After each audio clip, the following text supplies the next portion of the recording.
여수중학교의 초등부 친구들 반갑습니다. 책상에서 드리는 예배 현도사 김현수 전도사님입니다. 반갑습니다.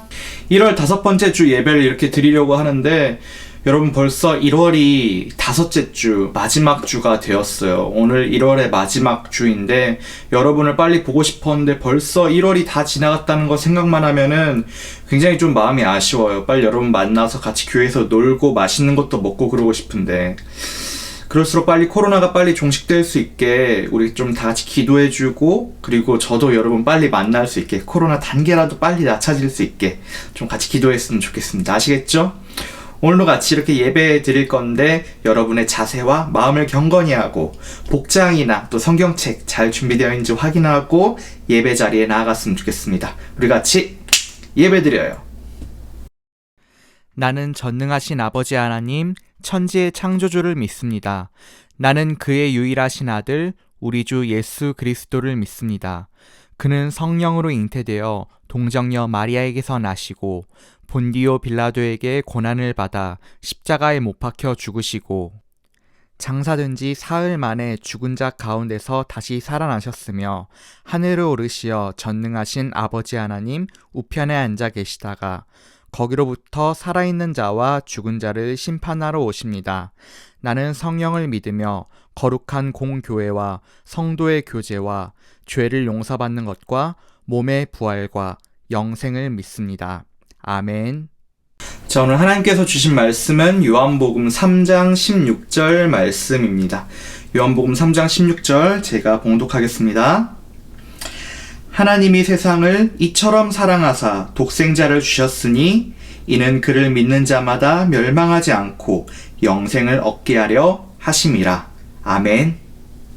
세상의 여러 나라에는 하나님을 예배하는 다양한 방식이 있어요. 어떤 사람들은 성경책을 보면서 하나님을 묵상하기도 하고, 어떤 사람은 기도나 찬양을 열심히 해서 하나님을 예배하기도 하고, 어떤 사람들은 정말 예수님이나 제자들이 활동했던 이스라엘이나 그 주변 지방으로 여행을 가서 그분들의 숨결을 느끼면서 예배를 드리고 예수님을 기억하기도 해요.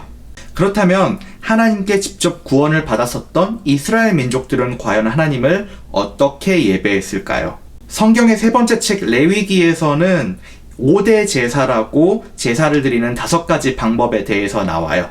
그것은 번제, 소제, 화목제, 속제제, 속건제 이렇게 5개 제사가 등장합니다. 이 5대 제사라고 불리는 이 5개의 제사 어떻게 드리는지 한번 알아볼게요.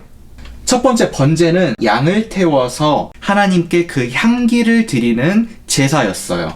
그 다음 소제는 주로 빵을 만드는 곡식들을 하나님께 드리는 제사였어요. 속제제나 속건제는 짐승을 잡아서 하나님께 혹은 다른 사람에게 지은 죄나 잘못을 용서받을 때 드리는 제사였어요. 마지막으로 화목제는 현도사님이 제일 좋아하는 제사예요. 제물이 된 짐승들을 불에 잘 구워서 가족이나 친구나 이웃 사람들과 함께 나눠 먹는 제사 방법이었어요.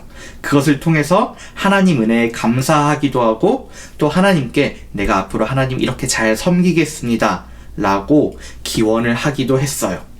그런데 이 5가지 제사에는 공통점이 있어요. 바로 제물이 있다는 거예요. 아니, 하나님이 육식주의자도 아니고 그 먹을 수도 없는 동물들을 태워서 그 향기를 받으신다? 과연 하나님이 왜 매 제사 때마다 제물을 요구하셨을까요? 그것은 바로 모든 인간은 죄인이고 제사 없이, 제물 없이는 절대 하나님께 나아갈 수 없다는 것을 기억하게 하는 하나의 장치였어요. 로마서 3장 23절에 모든 사람이 죄를 범하였음에 하나님의 영광에 이르지 못하더니 라고 말해요. 우린 다 죄인이에요. 그렇기 때문에 제사를 통해서 끊임없이 하나님을 만나고 하나님을 예배해야 돼요. 그때 항상 우리가 죄인이라는 것을 기억하기 위해서 제물을 가지고 오라고 요구하세요. 하지만 우리의 제물이 영원할 수 없잖아요. 우리가 예배를 드릴 때마다 먹기도 아까운 소와 양을 불태운다고요? 절대 이것은 오래 할 수 없는 행동이에요. 그렇기 때문에 하나님은 우리에게 특별한 제물을 이 땅에 보내주세요. 그것은 바로 예수 그리스도입니다. 하나님이 세상을 이처럼 사랑하사, 우리가 보통 세상이라고 하면 교회 바깥에 그런 세상적인 것, 나쁜 것이라고 생각할 수 있는데 사실 세상은 하나님이 지으신 하나님의 것이에요. 그렇기 때문에 하나님은 한계가 있고 더럽지만 자신이 너무나도 사랑하는 이 세상을 포기할 수 없었어요. 그래서 유일한 아들 독생자 예수님을 이 땅에 보내셨다는 겁니다. 그분이 십자가에 돌아가시고 그분을 믿기만 하면은 우리는 예배를 자유롭게 드릴 수 있는 특권을 얻었다는 겁니다. 사랑하는 초등부 친구들, 오늘 설교에서는 두 가지 교훈을 얻을 수 있어요. 첫 번째, 모든 제사와 예배에는 제물이 필요해요. 옛날에는 동물들이 그 역할을 해줬지만 우리는 동물들을 매 예배 때마다 데리고 나올 수 없어요. 그것은 예수님이 바로 제물이 되어주신다는 거예요. 하나님과 가까이 하는 모든 예배는 예수님 덕분에 드릴 수 있게 된다는 것입니다.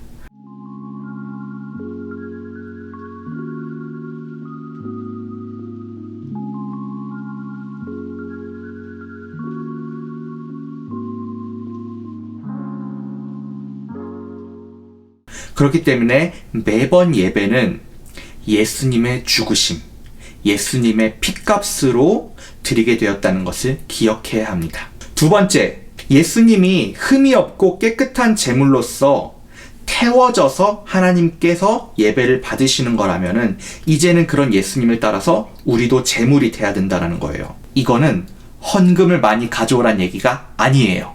이것은 바로 예수님처럼 흠이 없고 깨끗했던 재물 같은 그 인생을 우리도 따라 살아야 된다는 거예요.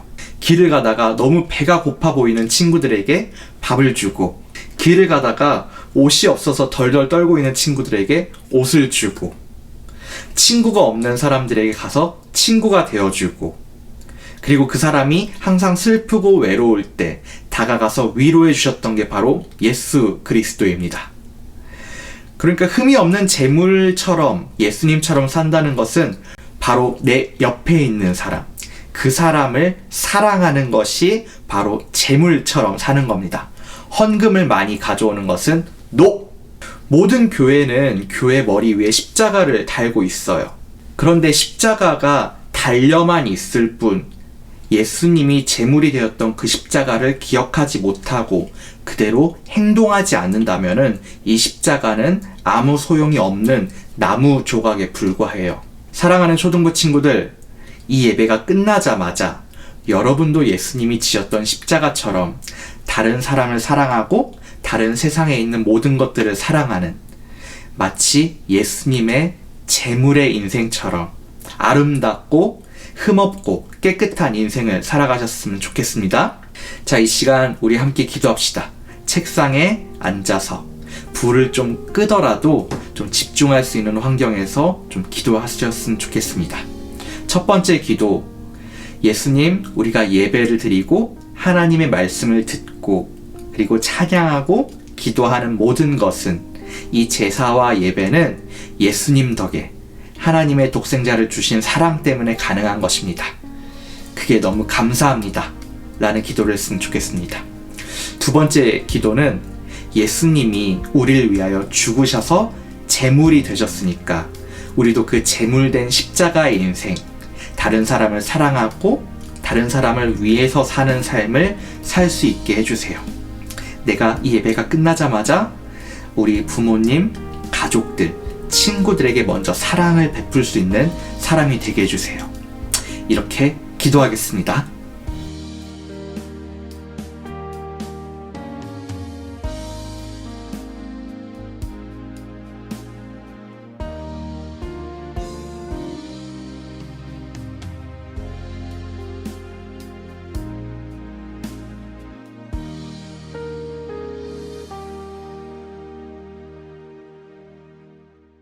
사랑이 많으신 하나님 감사합니다. 하나님의 사랑으로 예수님이 이 땅에 오셨고 예배와 제사를 드릴 수 없는 우리를 위해 제물이 되어 십자가에 못 박혀 돌아가심에 감사를 드립니다. 우리도 하나님의 사랑, 예수님의 십자가를 기억하면서 다른 사람을 위해 예배에 최선을 다하고 다른 사람을 위해 사랑하는 제물의 인생을 살 수 있도록 도와주세요. 모든 것을 감사드리며 우리를 위해 십자가에서 죽으신 예수님의 이름으로 기도합니다. 아멘. 하늘에 계신 우리 아버지, 아버지의 이름을 거룩하게 하시며 아버지의 나라가 오게 하시며 아버지의 뜻이 하늘에서와 같이 땅에서도 이루어지게 하소서. 오늘 우리에게 일용할 양식을 주시고 우리가 우리에게 잘못한 사람을 용서하여 준 것 같이 우리 죄를 용서하여 주시고 우리를 시험에 빠지지 않게 하시고 악에서 구하소서. 나라와 권능과 영광이 영원히 아버지의 것입니다. 아멘.